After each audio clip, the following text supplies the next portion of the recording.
All right, we're going to keep going with the Brazil election analysis. Now, I have been following what's happened in Brazil for a good while. I would say probably for 5 or 6 years, a little more passively. And then, of course, when I started doing both YouTube and some blogging, I would always have an eye to Brazil as well as other countries in Latin America.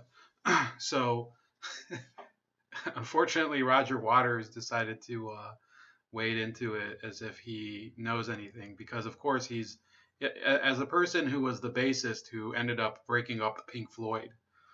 Of course, he's more qualified than anyone else to comment on who people should vote for. So here goes. Have a very important election coming up in 3 weeks' time.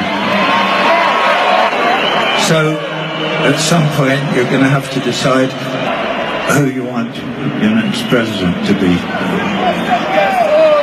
I know it's none of my business, except that I know it's none of my business, except that by and large, I am against the resurgence of fascism all over the world. And as a believer in human rights, and that includes the right to peaceful protest under the law, I would prefer not to live under the rule of somebody who believes military dictatorship is a good thing. I remember the bad old days in South America with the hunters and the military dictatorships, and it was... So the thing is that Roger Waters is the classic left-wing celebrity. He probably predates Bono in this respect.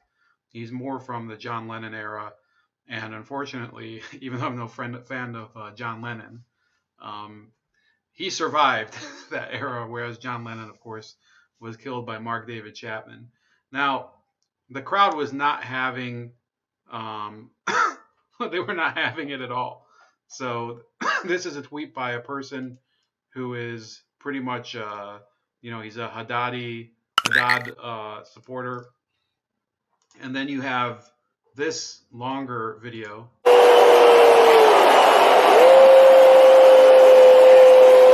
are really letting him have it.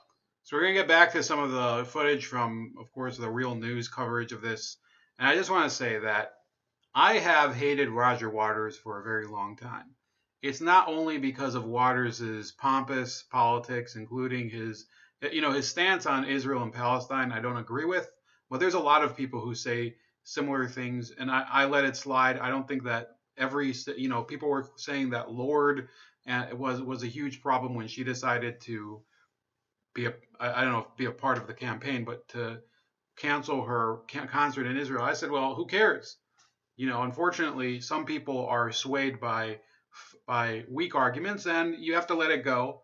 And it's not the end of the world if some musician or artist doesn't come to your country. And I know a lot of the Israeli people would disagree with me, but I don't think it's that big of a deal most of the time. Roger Waters is different in that he is a person who tries to shame other artists into joining his boycott. One artist that he tried to shame was Johnny Rotten, or John Lydon, as he's called, legally. He now performs under the name John Lydon, from the Sex Pistols, who basically told him to fuck off and said he'll perform anywhere for anyone because he performs for the fan and not for the audience, he performs for the audience and the fans and not for the governments that rule them.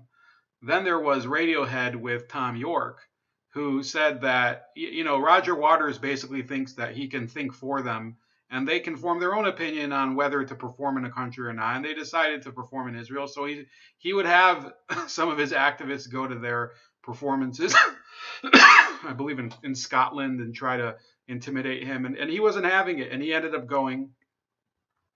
And I think, whether he ended up going or not, I still think Tom York and Radiohead are one of the greatest bands on the planet. And I think that really, when we're talking about cultural intimidation, it's not only this issue that we're having in the U.S. with Kanye West, which I think is also a huge exaggeration. I think artists and performers, even if they support causes that make no sense, should be allowed to say whatever they want. Then that when they get booed off stage or something, they have to suffer the consequences. I saw exactly this issue when it was Wanda Sykes was performing, I think, in South Florida, and she started bad mouthing Donald Trump to the audience, and people just booed her off the stage. It was pretty funny.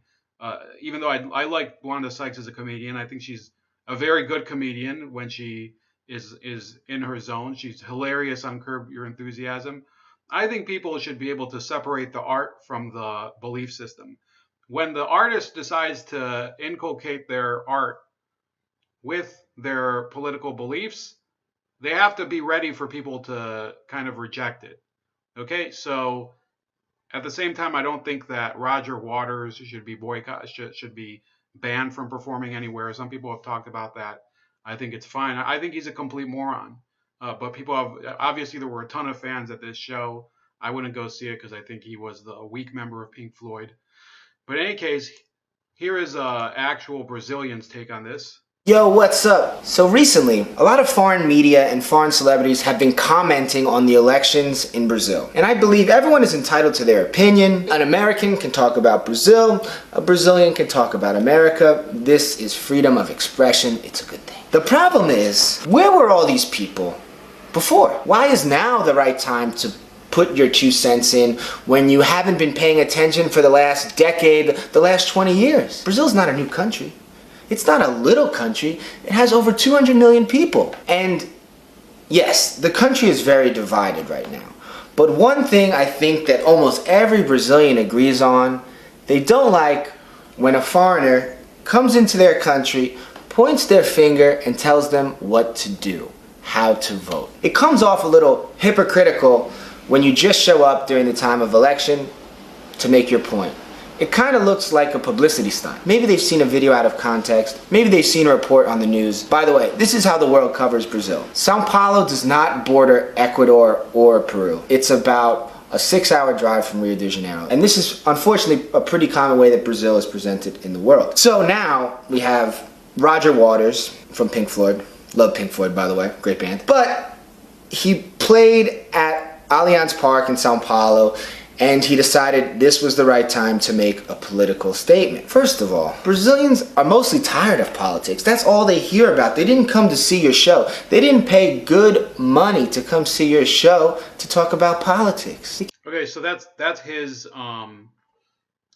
position. This is from Tim Explica, who is I never heard of him before, but he has over 600,000 subscribers on YouTube.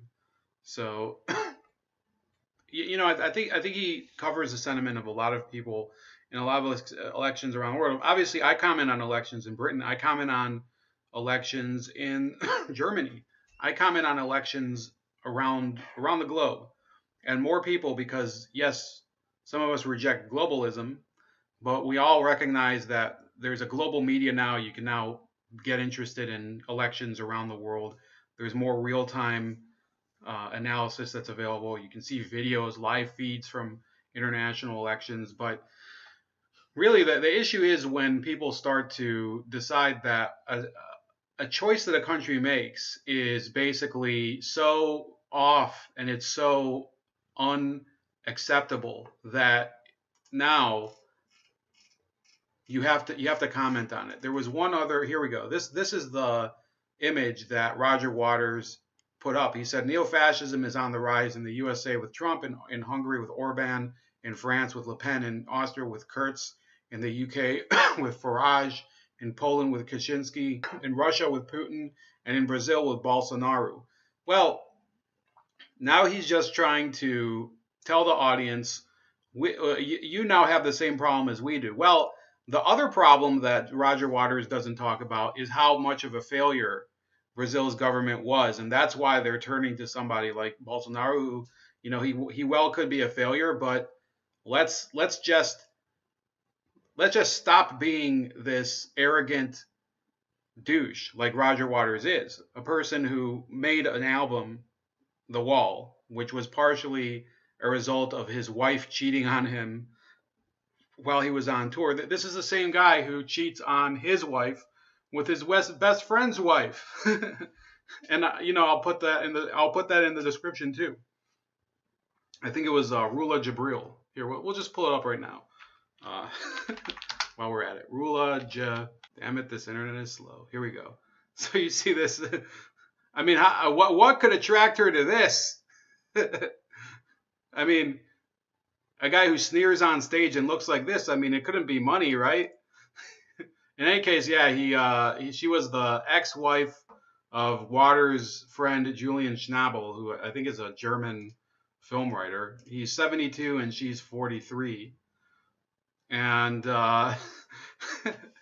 and Waters, he divorced his wife, who she's definitely not his first wife, and he started dating her. I would say, and by the way, they knew each other from when Jabril was married to another guy, not even Schnabel. She was married to Arthur Altschul Jr. So this is a guy, Roger Waters, the biggest hypocrite in the world. And, he's trying to tell other people how to live their lives, who to vote for or whatever. The guy's basically the biggest douche in the world. Then when you criticize him, he accuses you of trying to silence him. Your entire cause is silencing other people, asshole. And when people are going to say, well, you used Fox News as a source. Well, I also used this one, Remezcla, which is a left-wing music. It's like a music magazine. So it balances out. That's about it. I'm going to also try. I did email one of my friends, Revan Starkiller, to ask for another stream, but I haven't received a reply yet. But I will be doing a little more stuff on Brazil today and possibly some other videos. And I'll talk to you later. By the way, please donate to my Patreon, which is in the description and should also be on my channel, as well as liking the video, subscribe to the channel. Also, subscribe to my other channel, Razor Ray Live Wounds, for any live streams. And also share the video and comment when it uploads. I know I need a small vacation, but it don't look like rain. And if it snows, that stretch down south